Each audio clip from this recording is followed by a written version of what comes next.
మద్యం కేసులో 17 నెలలుగా జైల్లో ఉన్న ఢిల్లీ మాజీ ఉప ముఖ్యమంత్రి మనీష్ సిసోదియాకు ఊరట లభించింది.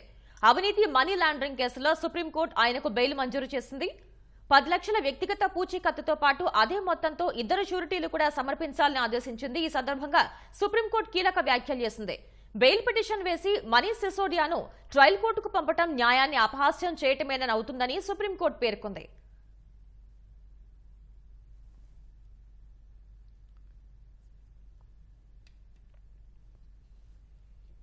ఇక ఇదే అంశానికి సంబంధించి మరింత సమాచారం మా ప్రతినిధి అరుణ్ అడిగి తెలుసుకుందాం. అరుణ్, మనీష్ సిసోదియా బెయిల్ కి సంబంధించి సుప్రీంకోర్టు తీర్పు సారాంశం ఏంటి?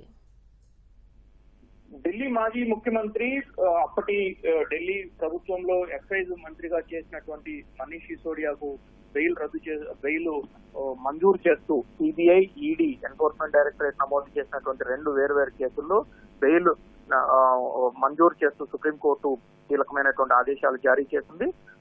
ఒక నిందితుడిని నిందితుడిగా ఉన్నటువంటి వ్యక్తిని శిక్షగా భావించలేమని, అతనికి దాన్ని శిక్షగా అనేది మనం చెప్పలేము. కాబట్టి ఒక నిందితుడికి పూర్తి కాల పరిమితి లేకుండా జైల్లో ఉంచడం అనేది మంచి పద్ధతి కాదు. వారి హక్కుల్ని, సాధారణ పౌరులకు ఉన్నటువంటి హక్కులు ఏవైతే ఉంటో వాటన్నిటిని హరించడమే అవుతుంది అని చెప్పి సుప్రీంకోర్టు ఈ సందర్భంగా వ్యాఖ్యానించింది.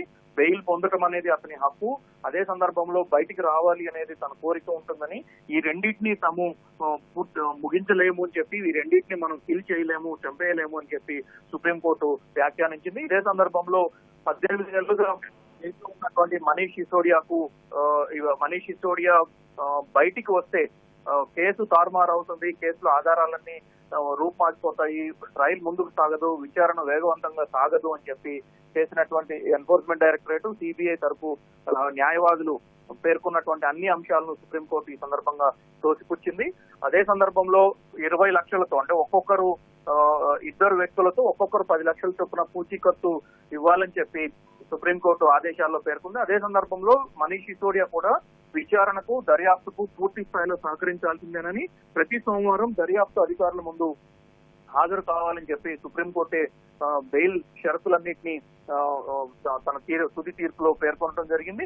ఇదే సందర్భంలో సుప్రీంకోర్టు పలు కీలకమైనటువంటి విషయాలను ప్రస్తావించింది. కేసు వేగవంతంగా జరగట్లేదు, దానికి కారణం మనీష్ సిసోడియా అంటూ చేసినటువంటి లోయర్ కోర్టు అంటే రౌస్ అవెన్యూ కోర్టు చేసినటువంటి వ్యాఖ్యలను ఈ సందర్భంగా సుప్రీంకోర్టు తప్పుపట్టింది.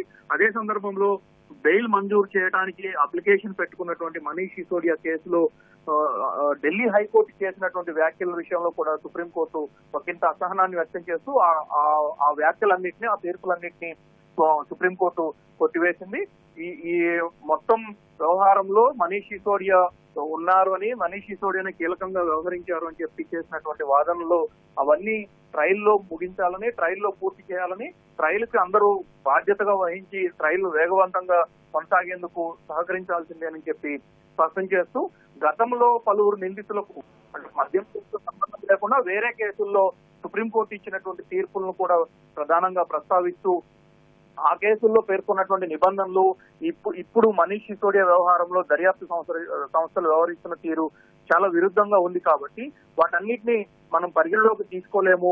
అదే సందర్భంలో నిందితుడిగా ఉన్నటువంటి వ్యక్తిని శాశ్వతంగాను లేదా కాల పరిమితి లేకుండా జైల్లో ఉంచడం అనేది భావ్యం కాదు, మంచిది కాదు, సరైన విధానం కాదు. కాబట్టి తాము బెయిల్ మంజూరు చేస్తున్నామని చెప్పి స్పష్టం చేస్తూ, మనీష్ సిసోడియా తన పాస్పోర్ట్ ను కోర్టుకు సరెండర్ చేయాలని, అదే సందర్భంలో కేసును వేగవంతంగా జరిగేందుకు పూర్తి స్థాయిలో సహకారం అందించాలని చెప్పి స్పష్టం చేయడంతో పాటు, ఆధారాలు చెరిపివేసేందుకు కానీ విచారణకు సహకరించకపోయినా బెయిల్ ఆటోమేటిక్ గా రద్దు అవుతుంది అని చెప్పి సుప్రీంకోర్టే స్వయంగా బెయిల్ నిబంధనలో పేర్కొంటూ ఈ రోజు తుది తీర్పును జస్టిస్ బిఆర్ గవాయ్ నేతృత్వంలోని త్రిసభ్య ధర్మాసనం తుది తీర్పును వెలువరించింది.